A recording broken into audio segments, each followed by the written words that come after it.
के बाद दूसरे पाए जाते हैं कि डेंगू की दवाई के अंदर जो है 100 करोड़ का घोटाला, ये भी आपने सुना होगा। हाउस टैक्स में 1400 करोड़ का घोटाला। गाय माता के चारे में अभी भाई जी ने जिक्र किया था 18 करोड़ का घोटाला गाय माता के चारे।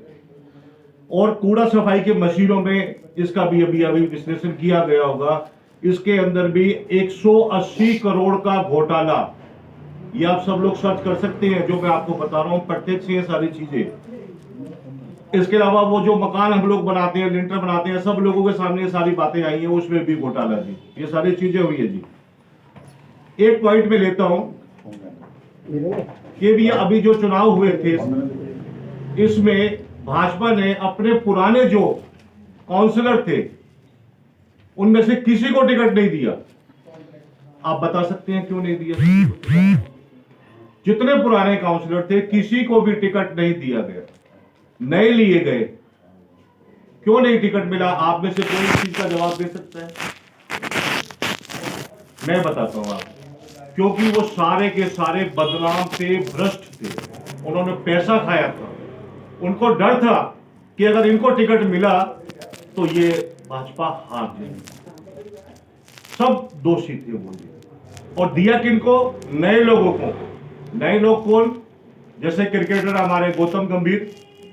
आप बताइए गौतम गंभीर को क्या यहाँ की नॉलेज है, क्या यहाँ के बारे में आए? अभी मेरे मालूम था कि राजमंडी में वो आए थे और यहाँ भगवान परशुराम जी की एक मूर्ति की स्थापित हुई है, तो लोगों ने उनसे ये भी कहा था कि भाई आकर के कम से कम भगवान परशुराम की मूर्ति पे थोड़ा सा आप 2 पुष्प चढ़ा दो, लेकिन वो गाड़ी से नहीं उतरे। ये चर्चा हुई थी यहाँ पर, द्वारा बुला ये चर्चा हुई थी कि वो इतने घमंडी, इतने कि वो हम लोगों के कहने के बावजूद भी वो नहीं थे। ठीक है, दूसरे पे आ जाते हैं जी। हंसराज हंस, सुना हुआ आपने? वो तो एक सिंगर है, उनको क्या मालूम है? नहीं है।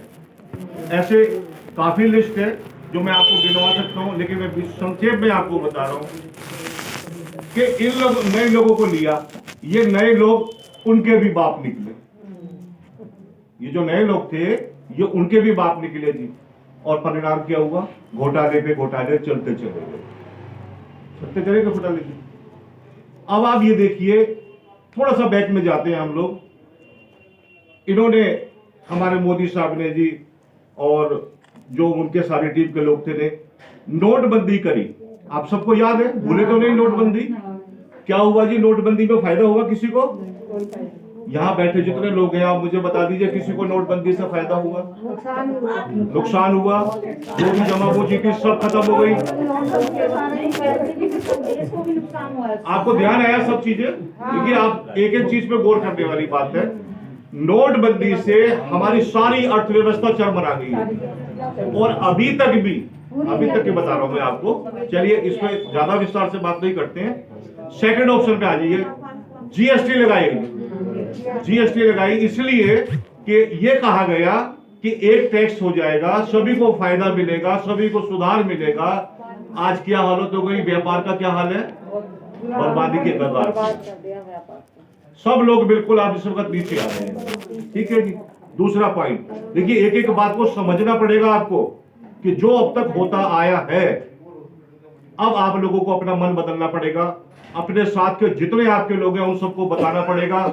और ये मैं आपको तरीका बता देता हूं कि कैसे लोगों को बताना पड़ेगा, आपको बताऊंगा इसका तरीका भी।